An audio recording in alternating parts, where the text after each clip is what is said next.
Mga kababayan, pag-usapan natin si Attorney Claire Castro dahil netong mga nagdaan araw ay naging controversial ang pahayag niya patungkol sa mga guro. Ang sabi niya, ang iba sa mga teacher na ito ay walang modo. Siyempre, kinasangkapan ito ng mga DDS at ginawang masama si Attorney Claire Castro. Pero ito yung catch. May mga teacher din na kumampi sa mga DDS. Bakit? Kasi DDS sila. Ginawa nilang kasangkapan yung sinabi ni Attorney Claire Castro para mag-create ng galit sa taong bayan. Pero ano ba ang katotohanan tungkol dito?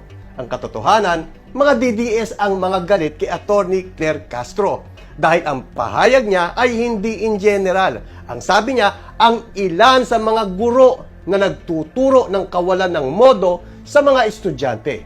Which is totoo yun, based yun sa experience ni Attorney Claire Castro. Dahil nung kamakailan lamang ay mayroon nagbanta na isang guro na siya ay babarilin pag siya ay nakita.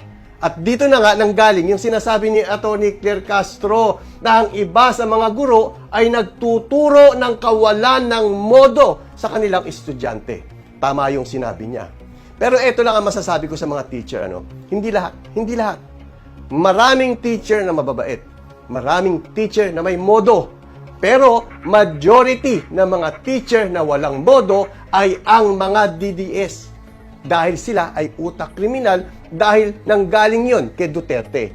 Yun ang tinatawag na Duterte effect. Yung konting kibot, papatay. Ngayon, magtuturo sa mga estudyante ng mga kabastusan.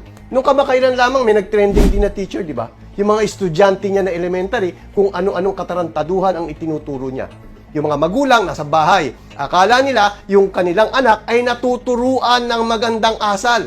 Pero dahil sa ang kanilang teacher ay isang DDS, ang naituturo sa mga estudyante ay puro katarantaduhan. Kaya tulad nga ng palagi kong sinasabi, nananawagan ako sa gobyerno na magkaroon ng loyalty check sa mga guro. Biruin nyo, gobyerno ang nagpapasweldo sa mga teacher. Gobyerno ang nagbibigay ng incentive sa mga teacher. Tapos biglang magtuturo sila laban sa gobyerno. Kaya tulad yan ang sinasabi ko, panawagan ko, lahat ng guro magkaroon dapat ng loyalty check sa gobyerno. At kapag ito ay nalaman natin na supporter ng mga Duterte o isang DDS, ipa-psychiatry test nyo. Dahil malamang may diferensya sa utak yung mga teacher na yan, suspindihin ninyo. Dahil yan ang naituturo o epekto ng Duterte effect na pwedeng makahawa sa mga estudyante na maging violente. Kaya mag-ingat kayo sa mga estudyante. Tignan nyo kung ang teacher ninyo ay DDS. At kapag DDS ang teacher nyo, mag-ingat kayo. Baka kung ano-anong katarantaduhan ang ituro sa inyo. Yun lang.